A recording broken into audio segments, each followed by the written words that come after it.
land torn asunder by night and by day. The Empress eternal with death and decay.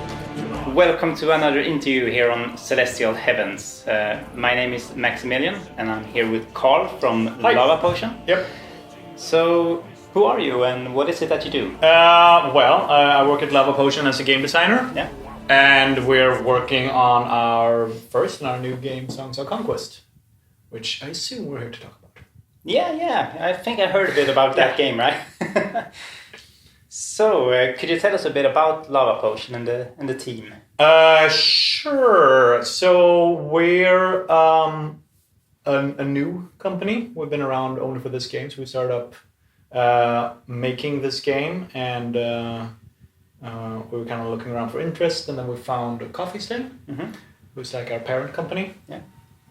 And with the help of them, we've been developing the studio and the game for close to 4 years now, 3.5 years. 4 years. Yeah, I know, it's crazy. Wow. Yeah. Time flies. Yeah, it does. So, when and why did you join Lavapotion? Right when we started. Pretty much me and 3 others, Niklas, Patrick, and Magnus. Yeah. Started the thing, or really Magnus and Patrick did, and then me and Niklas joined shortly after. We started really like... Well, it was Magnus and Patrick first because they've been working in like mobile games and stuff like that, and they were really interested in making a game that they loved, and a game that they could like agree on that they both loved was like the Heroes series, like Heroes 2 and Heroes 3. So they were looking at that and also looking at other games and being like, we want to make a game like that game. Yeah. And that's kind of how I got brought on board as well, because I really enjoy those games as well. Yeah. And yeah, so that was the whole like purpose of the studio, really. And now we're closing in on the end stretch, the final stretch, I guess. Yeah, a lot of anticipation. Yeah, from us as well. So, what experience do you bring to the group? What experience do I bring to the group? This is a touchy question. No. So my background is not in game design at all, really. I'm from, I got an entertainment background, so I worked in like acting, singing, so I've done film, TV, but mostly theater, musicals, that kind of stuff. I worked mainly as an actor for 11 years. So I was initially brought on board to like help out with the game design, but mainly work on like narrative, lore building, world building, that sort of stuff that I got a lot of experience from. But then as I started working, I got super sucked into like the whole game. I love like game mechanics. I love breaking down games. I love trying to like break games. So after I'd been working for like 6 months or so, we decided that we don't need to bring on another designer, which felt great. Yeah. So I've been working as a lead designer since then. Yeah, and as you mentioned, you have been doing some like musicals and stuff. Because looking at like the first trailer, you can tell that there's some musical influences, and you seem to put a lot of work into the soundtrack and all that. Oh yeah. Is that your? The trailer there is actually just me. Like all, really? Yeah, all the singing. Ooh. No, a couple of the backing track is Rainer, our excellent composer as well. But yeah, I did the choir and the like lead vocals there. Wow. So yeah. No, I'm really like, I love that, and we also have like a little bit of a name to live up to. Yeah. With songs and music, like it's a part of the game. Oh yeah, of course. So yeah, that's like a big like passion part of the project, of course. Yeah. So what are your like dreams and goals for Lavapotion? Like, if you could dream big. If I can dream big, like Songs of Conquest would be a super success. Yeah. And everyone will love it. And we can keep like developing the game and like releasing expansions and like building on the world and on the story that we have. And yeah, keep like, that's the first like dream, to make this game a success and see if we can like keep on developing it with like DLCs or sequels or whatever. Yeah, that would be awesome. It's it's something that you don't think about a lot. It's like at least when you don't have like the first game, you're still like considering making the expansions and making the prequels. Yeah. Sequels. Sorry, not prequels. No, because it's always like when you make a game, you have to be like, all right, what are we going to put in the game? You're like, because you can't, it's impossible to get everything in there. Oh, yeah. So it's always like, all right, well, maybe this in the second game? We're going to put this in the second game? Yeah. So we have like a huge backlog of stuff that we're like, decided to like, yep, we can't include this if we are ever going to release them. Yeah, I think that's a big like issue when you're making games. It's like you're always making up new ideas. And when we were talking to Tim Lang and to Michael Wolf as well, was a level designer of Heroes 3. Yeah, I watched the interview. Oh, yeah. That's nice. Nice. I enjoyed it. Yeah, and they both say like, you have to like cut things out that you really want to have. Oh, yeah. And it's gotta be tough. Yeah, that's why I'm quite happy with the background that I have, because it's such a common thing in like the entertainment industry with the Kill Your Darlings thing. Yeah. That's just like a thing you say all the time, just like. So that's good. At least I'm used to throwing away stuff that I don't want to throw away. Yeah, that's a good experience. That's a great experience. Yeah.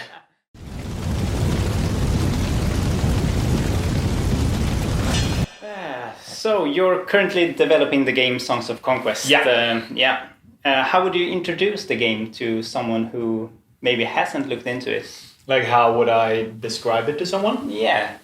Well, I mean, that kind of depends on like, do they have a gaming background or not? But if they don't, I would describe it as like a mix between like, we call the genre like adventure strategy, because it's a bit mix of walking around with your dudes and like leveling up and doing the whole like Dungeons and Dragons thing. But you also got this army with you, so you have this strategy thing and you have the town building. So. And for people who have played it, I'd be like, well, we're really inspired by the Heroes franchise. We're really inspired by the old Age of Wonders games. We've looked a lot of like at Settlers and those, like trying to pick up like what we loved around those 90s games. Yeah. And really, our take on the adventure strategy genre where you mix these three things. Yeah. Which I think is underrepresented in today's gaming world. You find a lot of like the two of them mixed, like strategy and city building or like strategy and role playing, but you don't find like all three of them mixed that much. Yeah, which I really enjoy. That's what I enjoy about those games. Yeah, I also always wondered like why isn't there more games like Heroes? It's I don't know. Maybe it's a hard name to live up to as well. We're not trying to be like a sequel. It's something we'll look at lovingly. Yeah. Because I don't think people will be like, oh, now this game is out, I will never play Heroes again. That's not a thing. It's just like it's a really good inspiration to look at. Yeah. And just like walking around in your office, I can see a lot of good inspiration. With the Dungeons and Dragons and everything, it gives a good impression to see that. You seem to have it down when you look at what you have. Yeah, we're very like nerdy nerds when it comes to stuff like that. Yeah, like your classic like role playing and board game nerds. Like when you look at influences, we've looked a lot at like role-playing games and strategy board games and stuff like that as well. Like Twilight Imperium is a great example of a great board game to look at for inspiration. So how do you plan to make Songs of Conquest a unique game? Well,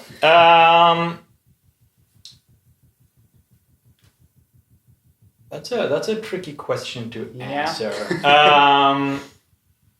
I think it's a unique game because we've created like a unique world, and we also created some really unique game mechanics in it.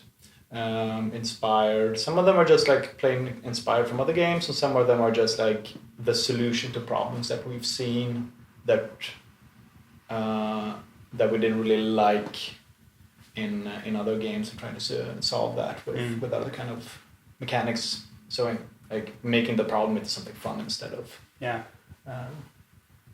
So I would say like we have a couple of unique new game mechanics that we've introduced. Very exciting to see how they go if people like them. And we've also tried to be somewhat unique, like in the creation of the world and the lore around it. So I would say those are like the unique things, and hopefully the way we're gonna tell the campaign story. Well, I know that one's unique. We're gonna tell it through songs. Oh yeah. Because the name of the game is Songs of Conquest, so every part of a campaign is one song. So you're really like you're playing your way through, like picture like a troubadour singing a song, like a telling of a tale. So you're playing your way through those songs when you play your way through the campaigns. I haven't seen that done. No, that's really interesting, yeah. So that's hopefully unique. Yeah. I'm thinking of the classical bard going around singing songs. Yeah, very much that inspiration. Yeah. So then every like bit of a verse, like half a verse is one game map, and then second half of a verse would be the next map, and so on. Oh, wow. That's the goal. Yeah, the goal. Yeah, no, you always kind of like aim for a goal. Yeah. That's always the interesting thing, like when you're getting an in-view, like when you're in the process. Yeah. Because maybe it won't turn up like that again. But that goes for everything I say right now. Yeah, exactly. And, you know, as you said, you have experience with cutting out things you like, so... Unfortunately. Yeah. So in 2019, when you first released the trailer, you got quite an amount of hype. Yeah, that was so nervous. Yeah, that was really nice. Yeah, to get hype. Yeah, and a lot of like fans of the Heroes of Might and Magic series, of course, were diving into this. And how did you react to that? Super happy and relieved, I guess. Yeah. Because it's a little bit like we had this like hunch that people were wanting a game like this. Yeah. But you don't really know. We're like, we would like a game that's like an adventure strategy game, like a new one. That would be really nice. Yeah. And then like a big part of why we wanted to do that release was to see if there actually was people who like, are they interested? Yeah. And so the hype was like a huge relief for the whole like team and studio. It's like, okay, people will want to play this. That's nice. All right. Yeah, it's incredible. It's like for like a period of time, it felt like it was all over the internet. Yeah. Still, I have some friends who's like, "Oh, what's this? It looks really interesting." It's like, how did you miss out on this? Are you serious? It was. We were super, but. It was really cool. Yeah. So we were like super hyped about that for a while, and then like all things we we started focus into the game again, and not be on the internet as much. Yeah.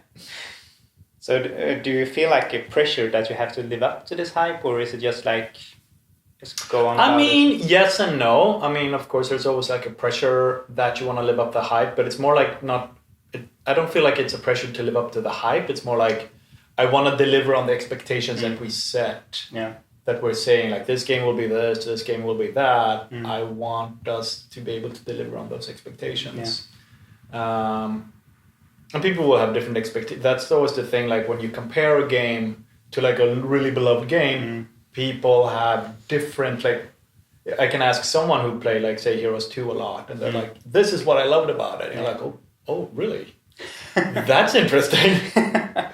So we've actually been quite lucky because we have like very different types of players in the team that play the game in very different ways. Like people who never do the battle part. I know, that was my reaction. I'm like, what? So like, no, just not interested in the battle segment at all. But they have to do like the auto battles. Yeah, right? So auto battle and watch. So it's just like, auto battle and then just sit back and watch. Yeah, I'm actually one of those. Oh yeah, there you go. Yeah, the battle is the least fun part. It's more like exploration and And that was like a huge, like, for me, because I'm like, oh, cool, I could just, only do the battle. Yeah. So that's always the thing, like when you're talking about hype, some people are just like, okay, so when I think about this game or games like that, I think about like amazing exploration and like discovering a world. And other people are like, I'm thinking about giant doom stack of dragons or, like that's what I want. Oh yes. So and since like Heroes, since that is like the game most people are liking our game too. It's been around for so long. Yeah. So there are so many like different subgroups that have hype around different things in it. So I know that we won't be able to live up to every group type. That's like impossible. So hopefully, like instead, what I hope for is like I hope we can live up to the expectations that at least we've tried to set for the game. Yeah. I guess. Yeah. And I think like because as we mentioned earlier, there about uniqueness to the game. Pixel art. Yeah. Right. Yeah. Yep. That's also sort of unique, isn't it? Yeah, it is. And it's very unique. Yeah, especially to the genre. yeah, it is, and it's I mean, at least in my eyes, it makes the game look super cool. Yeah. And yeah, it is quite unique, and the pixel art is pretty. I mean, I think it's pretty amazing. Yeah. I can say that because I don't produce it. Yeah. Yeah, it's interesting as well because it's. I read the dev blog from just a few days back. Yep. And I saw the Oathbound or Oathkeeper. Oathbound. Oathbound, yeah. And it looks amazing. Mm-hmm. I mean, I'm normally not into pixel art, but it looks Me like neither. It's like a good mix of like modern and pixel art, and it's amazing. Yeah, I just think it's pretty. It's a little bit like sometimes you go. To me, it's a little bit like sometimes you look at art and you're like, I'm not really like into like impressionists, and sometimes you're like, oh, but this I like. Yeah, exactly. And this to looks me, cool. yeah, and to me, like the art style that we found, it's like that. I'm like, all right, this is really nice. Yeah. I just look at this and I'm like, all right, I love it. It's really good. Yeah, we got some like really really great pixel artists. Like Anders, who's our lead, he's super good. Yeah, you can tell from the small animated gifs and stuff. It's looking amazing. Yeah, I like it. Sometimes I just like because I said, of course, I use the level editor a lot. Mm-hmm. I can make the maps and all that. So sometimes I do the stuff, and then sometimes I just like I stop and I look and I'm like, damn, this is looking pretty good. Yeah. So I'm excited about like having that like just shipped to the world as well. Like it's a really really ambitious pixel art game. Yeah. With a lot of people working on the project who are like, I mean, they're really into like pixel art, but they're also like really open to experimenting with it. Yeah. Like we're using a system that we call 2.5D. Mm-hmm. Like so it feels a little bit 3D in the game and so on. And we're using shaders and we're doing stuff like that and mixing it up, and we're not being like pixel puritans. Yeah. As and I find that I don't know.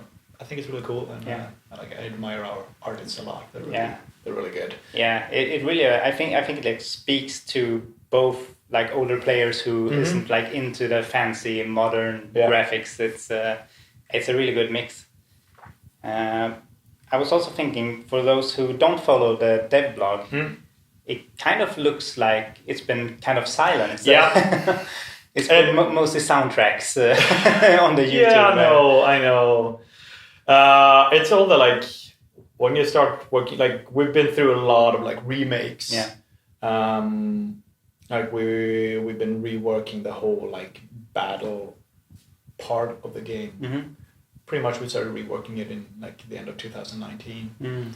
So and a lot of part of this that it's like iterations of the game. So sometimes, like for me as well, I look back at the year. I'm like, what did we do? Like we're at the same spot. And we're like, yeah, right, but we did all these things. We just it's the whole thing, like throwing away stuff that doesn't work and replacing it with better things. Yeah. So yeah, in a way, it has been a bit quiet as well. But it's also like we don't want to like bang our drums too hard right now either. Because I mean, right now we're starting to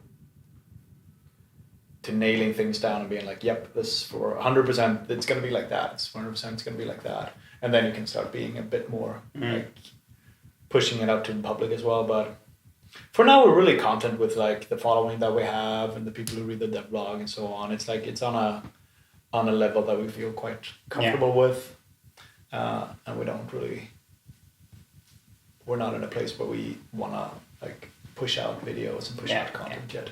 That takes time as well. It's that's the thing. It's just like, do you want to like develop the game, or do you want to like make a video? Yeah, exactly. I would always do the second part of it. I love hyping things up, and then it's like, oh shit, I gotta do it. That's the thing. Yeah.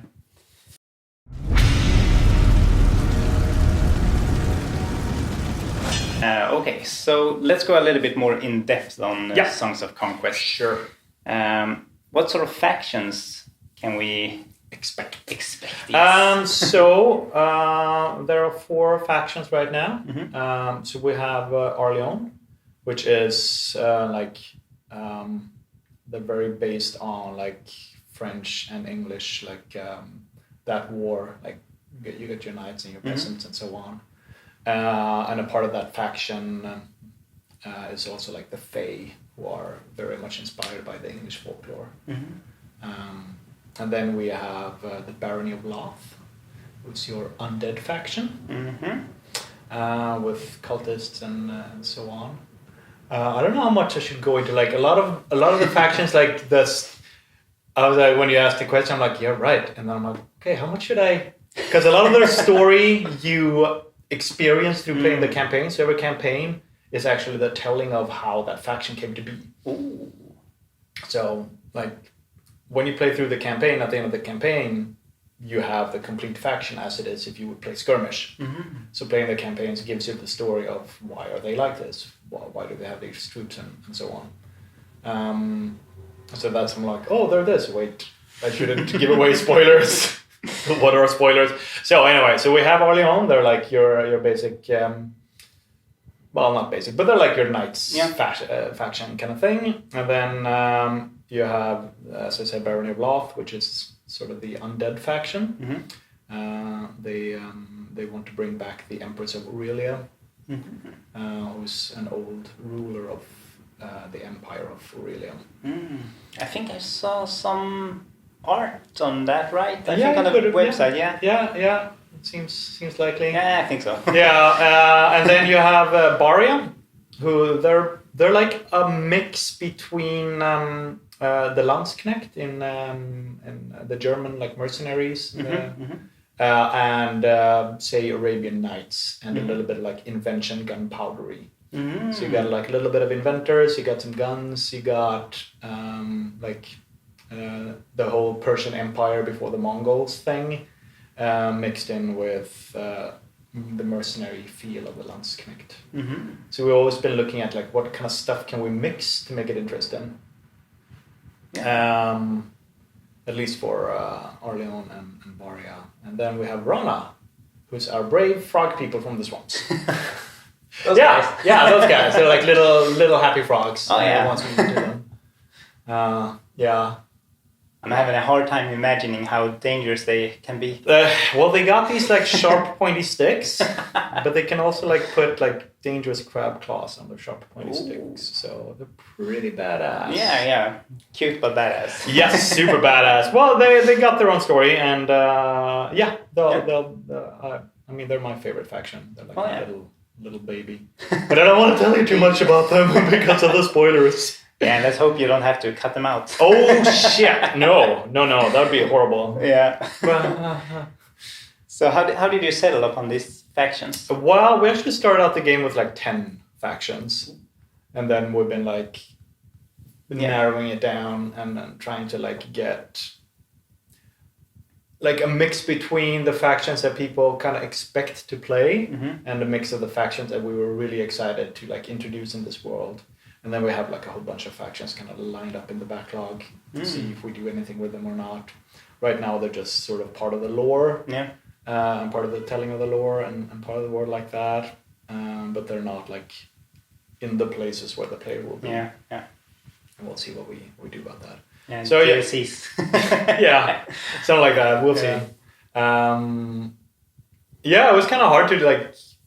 A lot of the factions we were just like kind of voting and discussing and being like, what factions should stay, what factions should go, and then we ended up with these 4 to be like, okay, these should be the core factions. Yeah, That's interesting.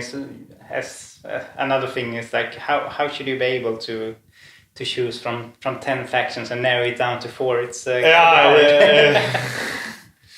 it's But how far did you get with the other faction? Was it just like concept, or did you have like finished lore, or? Yeah. Oh my God. Yeah, they got finished lore, finished game mechanics on paper. Yeah. Not in the code. Wow. Some of them have finished stuff in the code as well.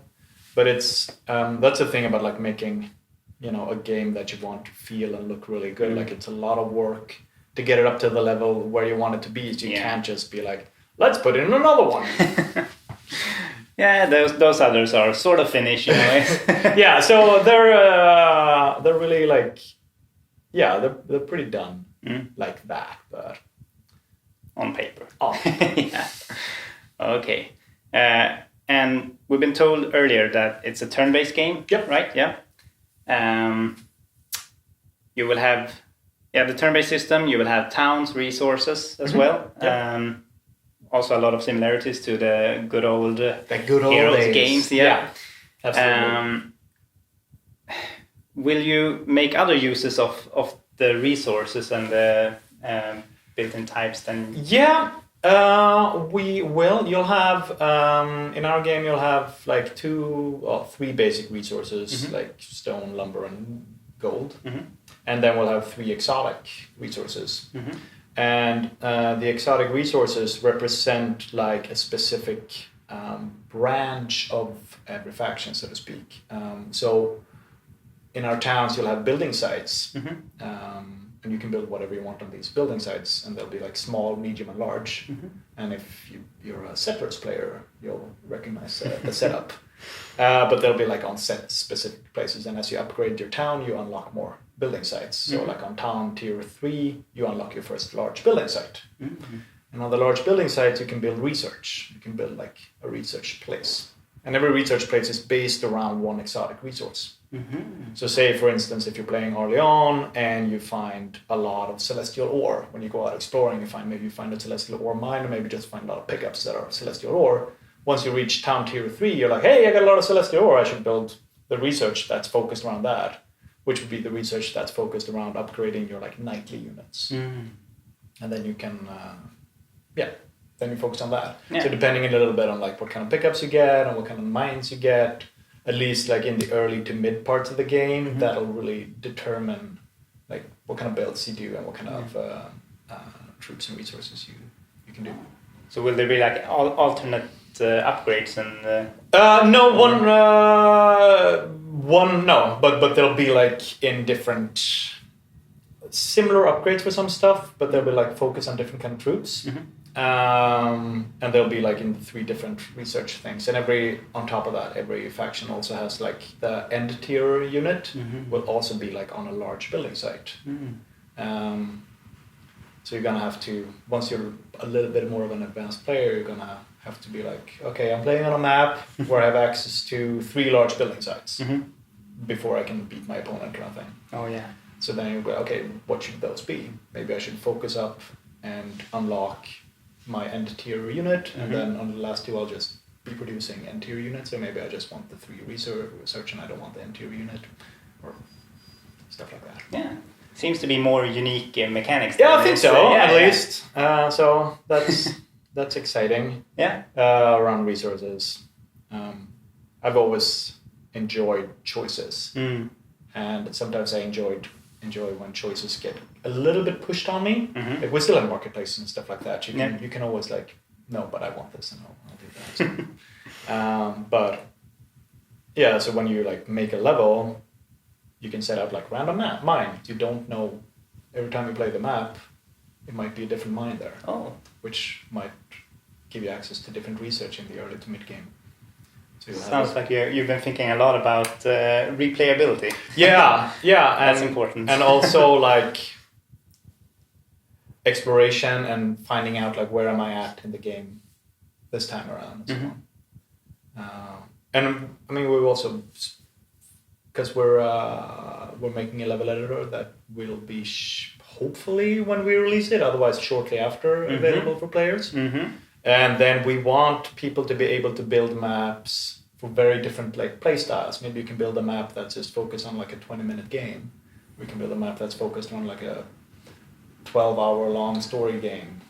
We want to set up tools and stuff for players to do that. And if you can put out like random mines, you can make a map where you're like, well, let's see what happens this time around when I play it. Yeah, as a Heroes 3 map maker, I'm getting like overly excited now. It's like, oh, that's cool. I love the level editor. Yeah, I use it a lot, and it's really cool. You can make really cool stuff with it, and I'm very excited. Yeah. When the players will get their hands on it. Yeah, exactly. And I hope we can release with it. Otherwise, like it'll be the thing we focus on to get out as soon as possible. I think I saw something in the dev blog as well about the map editor. Yeah. It was because I hadn't really picked it up before if there actually was an editor. And then I saw it, I was like, oh shit, there's gotta be an editor, yes. Yeah, no. It's just like, I mean, a lot of us in the team, we just love when you can do stuff like that. So since we're trying to make a game that we love, we want to release it with the stuff that we love. Yeah. And it's also been like, I love doing that in Heroes, but also other stuff. I just like to download stuff that people have created and see what they've done and play that stuff. And it just feels unique and fresh and stuff like that. So. Oh, yeah. A lot of, like, it makes the game a bit more immortal. Yeah, it does. It does that as well. So. Yeah. So you'll also have wielders. Yeah. Which basically are like your hero. Yeah, it's like your basic like commanders or generals or heroes or whatever. So we'll have wielders, and they're called wielders because what they do is they the lore of it is they know how to wield the essence. And the essence is something akin to like the soul of a being or the soul of something, and it's like what's the essence of this being? Like, what is the strongest thing? And a wielder can use that to cast magic. So there are 5 essences, and every faction will have 3 essences available to them, and then you can find other ways of gaining access to them. And depending on how you combine essences and how many you have of each, you can do different spells at different power levels. Wow. So they're wielding the essence. Yeah, that makes a lot of sense. Yeah. Why wielders? I know. Oh, okay. Because they wield the essence like exactly. a weapon. So that's basically what they are. They have this power, and then they can use this power to then empower their troops or cast mighty distracting spells. So is it sort of like mana, or is it? No. So subject to change, but as it is right now, we're still really working on and game testing the system. But what you do is like you have like troops, like stacks of units. So say for every troop, you get 1 essence of whatever they have. So say if you have like archers and you have footmen, and they both give order, which is like one of the essence. And if you have 2 order, you unlock a specific spell. But if you lose one of those troop stacks, you lose that spell. But the spell doesn't cost anything to cast. So as long as you have access to the essence, you can cast it. But say if you have access to 6 order, the same spell will be more powerful. So if you're playing against someone, they might just have like say 7 stacks of weak troops. Like they only have 3 in each, but they have access to a really strong spell because of that. And then maybe they have 1 big like killer troop, which is the one that's actually doing the clobbering, but maybe you want to kill down all the little stacks instead, so they can't cast the strong spells. So just the idea behind the whole essence system is to give you more choices when you create your armies. You don't just take, this is the strongest troop, this is the strongest troop, I will put as many as I can here, I'll make 2 tiny ones that will take the retaliations, and like that classic like battle setup. So instead, you'll have different ways of building it and thinking around like, what do I want to do here? So that's the whole system. Gives me even more hope about the depth of the game. Hopefully. So let's see here. So you already touched a bit on this. You said that there will be 1 campaign per faction, right? Yeah. And it will be told through song. Yeah.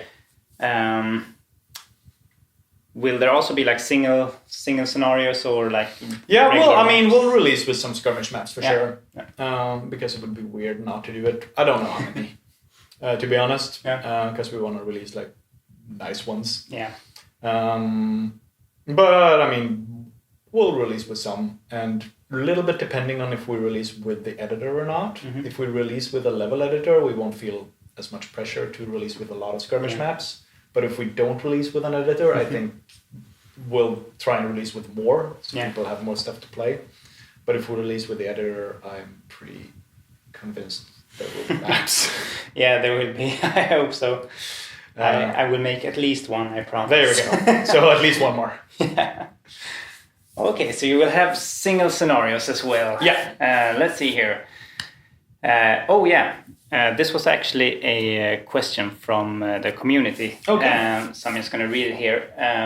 The game looks as it will feature a day and night cycle. I know, but it might It only not. looks... Oh, okay, yeah. It's our dream, and we want that to happen, but we Yeah. also realized to make the game look as good as we want to, we probably have to make every single graphical asset for night. Yeah. And it's a dream. It's almost dead. Yeah. We really want it to be a thing, but most likely it won't. Yeah. Which is sad for everyone. Yeah. So we that's why we featured it in the trailer, because we were so hyped about it. We're like, this is so cool. We love this thing.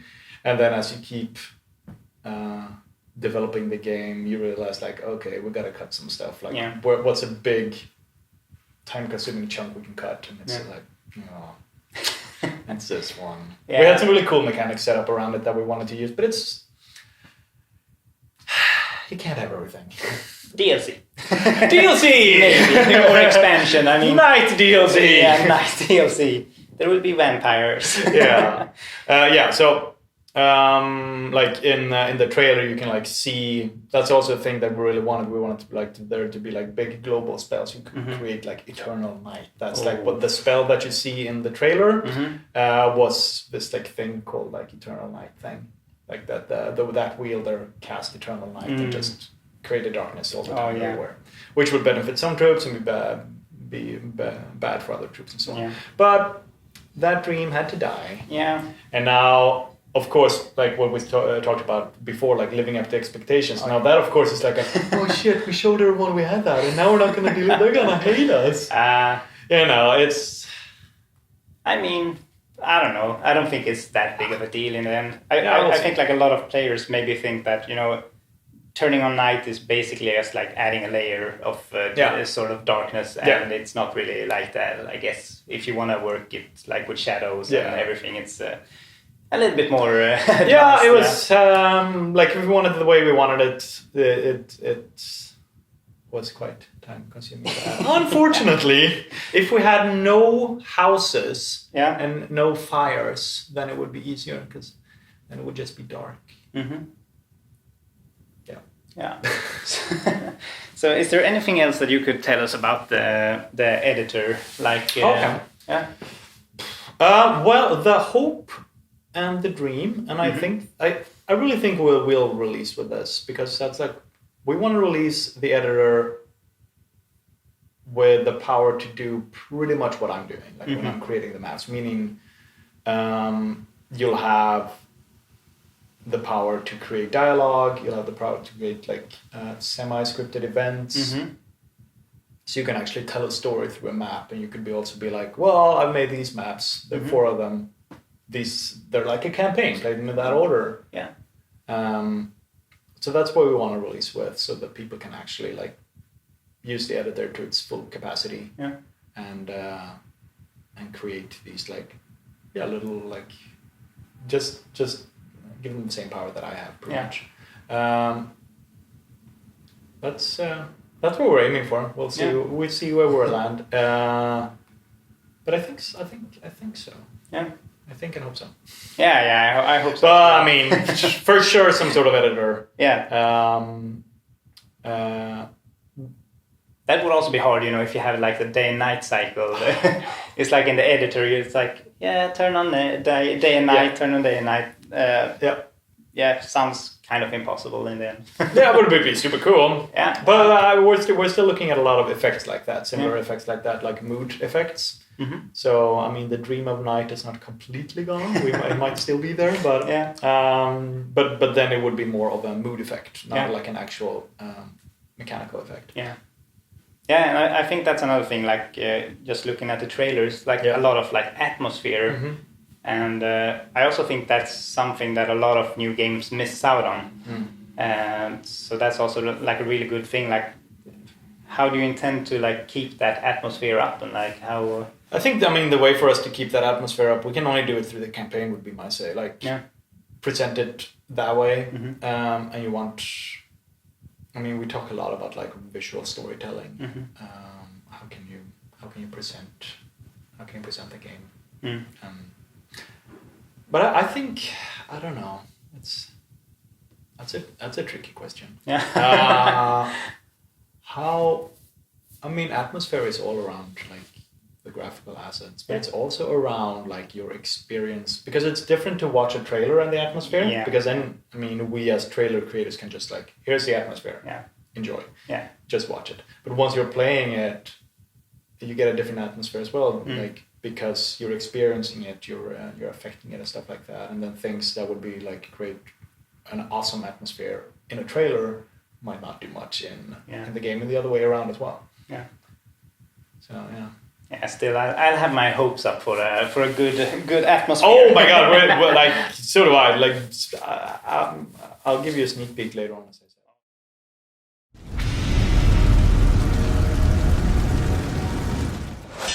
said. So how come you decided to make this like classic adventure strategy game? I mean, yeah, like I said before, basically because we were missing those kind of games ourselves. I think that's a common answer from a lot of game developers, is because they make the game that they were themselves not being able to play. Yeah, deprived on. Oh yeah, and also kind of tied into that is like a lot of people lately seem to have used the term spiritual successor to Heroes of Might and Magic. I've seen it around a lot now. I know. It's like even on like mobile games. I know. Did you like this old game? Yeah. You're gonna love this new game. Yeah, but it's filled with microtransactions, and it's filled with nothing at all like the game is. No, I wouldn't call us a spiritual successor, actually. Yeah. I would more maybe frame our game as like a love letter to games like Heroes 2 and Heroes 3. Yeah. Like, because we love those games, but we're very much making our own game. Yeah. And I don't think it needs a spiritual successor, to be honest. Nah, maybe not. It's like it's still playable. I mean, it's only been 20 years. It's a great game. It's like, why? I mean, we've looked a lot at that game because it's a great game, and we take the things out of it that we love, and it's our love letter to games like that. So it's not a successor, because then in my mind, we would have to be more true to like. To the original, the things that were like super Heroes 3, like town screen. For instance, like we don't have a town screen because we use these building sites and it's on the map instead. So you can interact with the buildings. Say if you can't destroy the town because it's well guarded, you can start racing the buildings around it instead. Oh, that's interesting. Yeah, so maybe like you run up to like the classic. Oh no, he's coming to my town, and you run into you're like, hey, I'm defending it, and you're like, all right, but I'll just burn your farms outside then. Oh yeah, that brings to mind like the old Russian war with so, but the other way around, because you start burning your opponent's stuff. Oh yeah. So I don't know if you played Total War, the Warhammer version. Yeah. It's quite like it's quite inspired. Like I think we've said in some interviews that I played a lot of Total War. I love those games. But I mean, what I miss from those are the like adventure part. Oh yeah. So I think they've done it a bit with the quest battles and stuff like that. And I mean, I love Total War. It's like one of my favorite franchises. But yeah, very much like that. Like you start going in and you can take the little like lightly defended provinces. Yeah. Like in Total War, you can like raise some stuff, but then you have to fight the big keep if you actually want to maintain control. Yeah. And it's pretty much here. Like you can send in like a larger raiding force, and if your like opponent's main armies are away, they might be able to defend their fortress, but you can still like raise the buildings and the building sites around it. Yeah. And then we'll have mechanics to, like if you want to like really protect your fortress, you can research, so you can build town walls, and you can hopefully you can build guard towers that actually shoot your enemy if they do stuff. Like every time you move within the guard towers area, they get shot, and they do a set amount of damage to a random troop in the wielder's army. Yeah. And every time, like say if you want to like burn down a farm, every time you hit it, the tower would shoot you. Yeah. So, I mean, and if we have stuff like that, I wouldn't really call us like a spiritual successor. No. But we have a lot of stuff from Heroes, and we're super inspired by Heroes, and we love that game. So that's why I like the term that we're more of a love letter to Heroes. And I think that's also like a more healthy approach, because I mean it's kind of hard to call yourself a spiritual successor to Heroes 3, because you have such hardcore fans. And, and I mean just look at all the Heroes 4 to what is it now, 7? Yeah, 7 is the last one, right? Yeah, and it's just like you're always gonna have people who are not happy with things.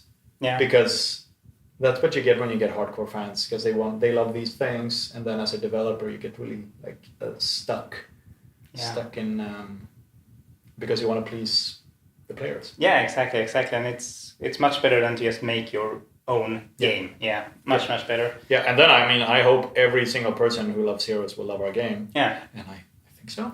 But I still wouldn't call us like a spiritual successor or something like that. I mean. What's it called? The new game by the game designer. Fanstratic. Yes. Oh yes. I mean that's way more of a spiritual successor than what our game would be. Yeah. A big shout out to. I'm super excited about that game. Oh yeah. Yeah, exactly. It's a Gregory Fulton. Yeah, exactly. I mean, we're super like we've. That's like a game we talk about in the office. Oh yeah. Because I mean, in my eyes, that seems to be a spiritual successor. Oh yeah.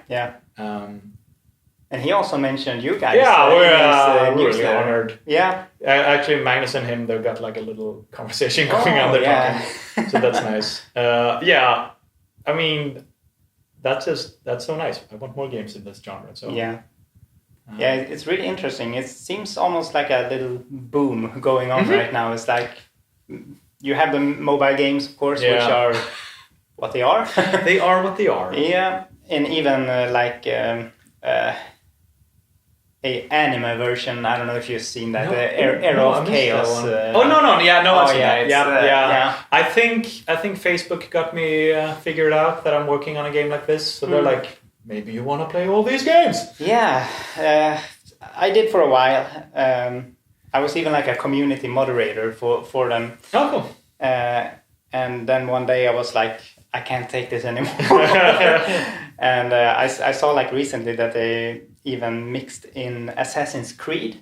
So they like mix the universes. Yeah. It's like, how do you mix Assassin's Creed with Heroes of Might and Magic 3? And I'd be curious to see that. Yeah. Well, I'm not gonna get all worked up on. Nah, don't judge developers too hard. Yeah, exactly. It's I mean, they try to develop the franchise, I guess. I don't. Hopefully, they're just trying to make a good game. I'm not gonna. I haven't played anything like that, and I want to be. Yeah. Hopefully, they had a good reason. Oh yeah. I hope so too. Yes, you already answered the question about Gregory Fulton and that you that was a question. Kept in touch. Yeah, super. I'm just a little bit embarrassed that I forgot the name when I was gonna say. Yeah, I do all the time as well. Names are not my thing, so okay, good. But like, how did you first get in touch with him? Was it like, did he send you an email or no? Was it the other way around? I think I might be wrong, but I think Magnus signed up for the email list, and then using like our company email, and then I think Greg emailed Magnus. Mm-hmm. Or it was the other way around. Yeah. Like Greg signed up for our email list and Magnus emailed him. I'm not sure. I think Magnus signed up and Gregory emailed him. Yeah. What has that meant for you? Like, I mean, he was the lead designer of Hero 3, and it's like... we were just super hyped about it. Yeah. We were like... I mean, that's the game, like me and Magnus, we played that game all the time when we were like in our early teens.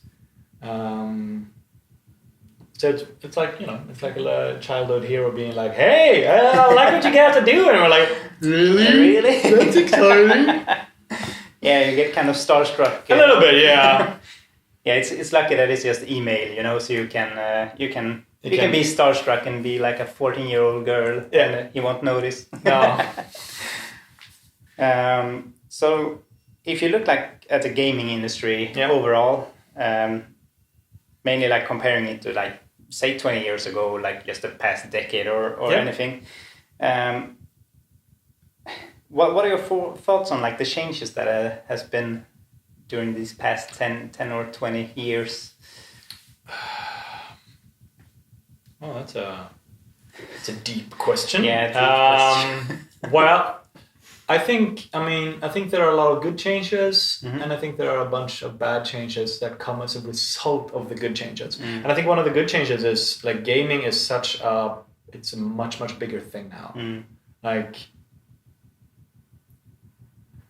it's almost like people don't call themselves gamers anymore. Yeah. Because it's so common. Yeah. It's just normal people. Yeah, it's not like, I mean, I know people still do, and I think I still call myself a gamer, but it's starting to become more like saying like, I like to watch movies. Yeah. And then there are people who really like to watch movies, like I don't know. Cinematographists. You know, I should know this. I used to be an actor. Yeah, exactly. Sorry. So maybe it's more like that, and I think that's really great, and that's just like, you know, that made the whole industry explode. Yeah. Because there are way more people buying games and playing games, and also like all the old gamers like me and people who are older than me are getting like, all of a sudden we're not 15 anymore and we can barely afford to buy a game a year, and we can be like, I'll buy 2 games a month. Yeah. And I'll not play them. Oh yeah. Because I already have 20 games I haven't played, but I really wanted to try this game. Yeah, exactly. And that's like a new part of the industry as well. You might just buy a game and then a year passes and then you're like, all right, and then you play it. Yeah. So it's just like it's just a way bigger industry, and that gives games bigger budgets, and it gives just like developers more security. And I think all of those things are like super positive. Yeah. Because way more games are created. We have like all these different subgenres like indie games and like AAA indie games and like really small indie games. You know, it's just like we have all these like we call things different. It's neat. Yeah. I like it. But I think like then you have all the bad things around that, which would be like the monetization and like. But I'm a little bit hesitant to call it bad things. Yeah. I don't like games that tap into addiction and gambling. Like when they do that on purpose. That's spin this lucky wheel for only 50 diamonds. and when that really becomes a thing. And I think that's, as a developer, you know when you're doing it, but maybe not as a player. Because me as a player, I still love RNG. And then maybe part of the game, like, because maybe it's a free to play game, like a lot of games are, and for a free to play game to exist, you need people to buy stuff in it. And I don't mind buying like a random thing. Like I play Magic the Gathering and I buy booster packs. Oh yeah. And I love ripping open booster packs, and it's the same thing, right? Yeah. So I really like that mechanic on one level, but when you push it too much, it becomes, in my eyes, something a little bit dirty. Yeah. And it's not nice. Yeah, So I mean, there's even like casino companies that are actually getting into the gaming industry just to, because it's so easy to tap into the addiction. The addiction and the gambling and all that. And it's also like you can, you did the lucky spin and you unlock the hat, and now you can show people that you have the hat, so other people want to buy it. And it's, I don't know, I think it's kind of, it's hard, but it's also part of, because the gaming industry is a really young entertainment industry, and it's also part of like the growing and the maturing process of the industry, because it's like, it's such a young industry that we have very few like people who are old enough to actually have retired from this industry yet. Like compare that to any other like entertainment industry. Like you can look at like film and TV and be like, that's pretty young, because it started like in the early 1900s. But like when did gaming really kick off? Like as an industry, like something be like, this is my career.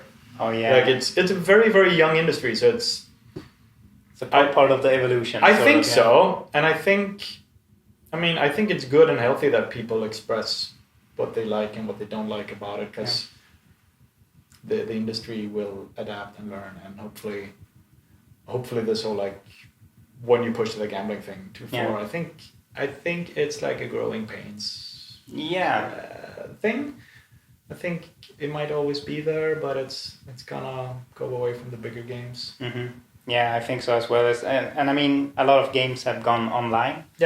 And servers aren't free. No. And server capacity and all that. So I kind of try to think about that as well. It's like it has to be hard to like pay for servers for 1 million players. And you don't have any sort of like subscription or anything. No, like how do you pay for that? Well, more people buy the game. And it's also like, it's also the thing about like people who play games, like since it's still like, it's a new industry, we're not used to what are we supposed to pay for, what's supposed to be free. And it kind of changes from game to game. Some games you're just like, I bought this game for 30 euros and now I want to play online forever, my whole life. And they should supply the servers. And I'm like, maybe that's fair. Maybe it's not. But I think there's starting to come some solutions to like, I think like Fortnite as an example, where you just get skins that actually like doesn't make any changes to the game at all. And still people buy it. I mean, my younger brother, he's I don't know how many thousands of dollars. No, but it's just like, and the thing is like, sometimes we shouldn't be so hard to judge, like, because it's so easy to judge people based on like what we ourselves think. We're like, oh, you paid so much money for a stupid hat and a stupid game. You're like, well, it brought him joy. And he wants to play this game for joy. And like, great. Why not? Awesome. Exactly. That's your money. You do that. Exactly. As long as you had the whole gambling thing. I don't know. It's a fine line. Maybe it's a fine line, and maybe it's actually super clear. I haven't spent enough time with this. I'm like, well, we're not going to do it. So you won't have the microtransaction thing, or is it? Do you want to unlock the next song? No. I mean, we very likely will have like DLCs of some sort, because it's just like, it's a way of being able to keep developing a game and so on. But I hope we can like mix up DLCs and free DLCs and stuff like that. But I think very few, I mean, you read a lot on like people's comments are like, they're just greedy, they're just money grabbing. And like, I honestly think, I mean, I know a bunch of developers, but I think very few do think like, oh, we're gonna make it a DLC because we want more money to buy expensive things. It's just like, we would like to pay the salaries of our employees, so they can keep making even more of these. Exactly. Then, hopefully, so I mean, I would like for us to have like a good, healthy mix of both. It seems fair, and I mean that's a lot better than thinking like we're gonna release this half-finished game. Yeah. Because we can't afford to keep developing. I mean, like Heroes 4. If there was some sort of like DLC kind of thing, I suppose that they could have kept going for a little bit longer. I think if they had early access at that time, that would have been awesome. I'm a big fan of early access, by the way. Yeah? Yeah, I think it's great because it's as long as they're clear about what the early access is about. Yeah.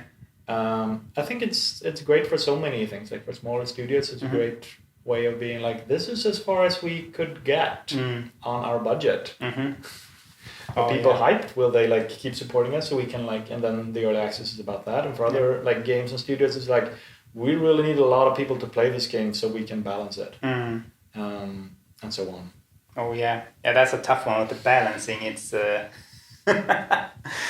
I don't look forward to reading all the posts about like, this is stupid. Yeah. Why is this troop like this? Yeah, and I mean, how many times can you play like one map and you still find new things? It's, No, I'm a big fan of a small Swedish game, Dominions. Have you played it? Like Dominions 4, Dominions 5? No, I don't think so. I don't want to be rude, but it's not so pretty. Okay. But it's amazing. It's like one of my favorite games. And they don't care that much about balance. They have lately, but not that much. Sometimes it's just like, oh, you played that faction. Yeah, that's a weak faction. They're just bad. Yeah. No, they're just Inferno. Bad. Yeah. Well, yeah, but in absurdum, like they're just bad. Yeah. Oh, you played them. No, you're gonna lose. Oh, why did you pick them? They're bad. That's a great way to include factions. Yeah, Inferno. Oh yeah, Inferno. Yeah. So what faction do you want? Do you like? Ooh, that's a good one. Thank you. I think sometimes Dungeon, because of the red dragons, is like one of my. I don't know what it is. It's just looking at it. Just brings back my childhood memories. Yeah. And I also like Rampart with the hills and the mountains. Oh, that's the one with the behemoth, right? Rampart is the one with the green dragons. Oh yeah, the elven. What's the one? I can never remember what the name of the cities are. It's a stronghold for the behemoth one, yeah. Just because you can get behemoth early. Oh yeah. Because that's fun, but it's not that good really unless it's a really like tight map. No, that's true. But I don't know. I like the behemoths as well. It's hard. I like all towns. Maybe even Inferno. That's bad. Inferno, isn't that where you can do that thing with the devils, the imps? Oh yeah, exactly. And you have like a castle gate where you can go between your castles as well. It's really nice. Yeah. But other than that, I don't know. So let's see here. So, what can we expect to see from you guys now in the near future? Well, in the near future, we should be releasing some sort of trailer-ish thing within a bunch of months and some sort of announcement. But I don't want to be more specific than that. Yeah. But yeah, some sort of like bigger announcement should be along. Within time. Down the road. That's good enough, I think. Within time, an announcement will come. That's super clear. I'm sorry, I don't have a good answer. Yeah. There will be something. There will be something along the... There will be something at some point. Follow us. Yeah. Go follow us on Twitter. Yeah, there may be something coming out sometime. And where can people follow you? Is it the blog and... I would say like if you're very interested, you should join our Discord and the discussions going on there. And otherwise, I would say Twitter is the biggest thing. Oh, we have a lot of we do posts on Twitter quite a bit, and then Instagram, Facebook. Yeah. And I actually think we're on LinkedIn as well. LinkedIn? Oh, wow, yeah. I think that's Nicholas' pet project. To get followers on LinkedIn. Wow. So join us on LinkedIn. That would be really good for Nicholas would be happy about that. Yeah, especially if you're in the industry. No, but yeah, I'd say Twitter and Discord are the easiest one, but like Facebook and Instagram. Oh, yeah. Same releases there. And on YouTube we keep. We keep releasing songs on YouTube. Oh yeah, and they're good as well. So it's they're worth great. following you, even if it's soundtracks only for for now. Yeah, we're very happy about the songs. Yeah, they're good. Yes. So let's see here. I think that was everything from these parts. Yes. All right. So to finish up, okay, I have just like 3 quick questions. Gotcha. Heroes of Might and Magic 3 related, of course. I am ready. Yes. So might or magic? Might. Gold or experience? Gold. Okay. Oh yeah. It's just way more. I mean, it depends on the. It depends because sometimes you get 500 and 1,000. Oh yeah. Then like 1,000 is. Yeah. But then if you get 1,500 and 1,000, then I usually go with the experience, and otherwise I go with gold. So 2/3 gold. Yeah. One experience. Yeah. Resource management isn't my thing either. Yeah, okay. It's, I'm such a numbers guy. Yeah. I mean, it really depends on like, are you already winning, and are you just like, are you playing campaign or whatever? But I mean, most of the time, gold is just better. Yeah.